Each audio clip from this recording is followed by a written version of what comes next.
ating latest satellite images, makikita natin dalawang weather system pa rin ang nakaka-apekto sa ating bansa. Ang southwest monsoon o habagat na siya nagdadala pa rin ng maulap na kalangitan na may mga pag-ulan partikular na sa may kanlurang bahagi ng Southern Luzon, Visayas at ng Mindanao. Sa silangang bahagi naman, nandito pa rin yung low pressure area na patuloy nating minomonitor. Huling namatan 200 km east northeast ng Surigao City sa Surigao del Norte. Sa ngayon, hindi pa rin natin inaalis yung posibilidad na ito ay maging bagyo habang lumalapit pa rin ito sa kaulapan. Gayunpaman, maging bagyo man o hindi itong low pressure area na ito ay nagbababala tayo kasi patuloy itong magdadala ng mga pag-ulan sa mga susunod na araw, partikular na sa bahagi ng Visayas at kasama din yung Southern Luzon, lalo na itong Bicol region. Kaya sa mga kababayan natin dito sa may area ng Visayas, dito sa may area ng Caraga at sa may Bicol region, gayon din sa iba pang bahagi ng Southern Luzon, asahan natin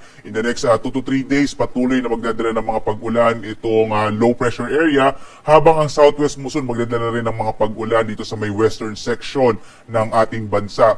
Yung ilang bahagi ng Luzon, kasama na dyan yung Northern Luzon at yung silangang bahagi ng Luzon, yung Ilocos region, patuloy na makararanas ng mga thunderstorms, mga isolated rain showers and thunderstorms. Kasama na dyan itong Central Luzon at yung bahagi ng Calabarzon at Metro Manila.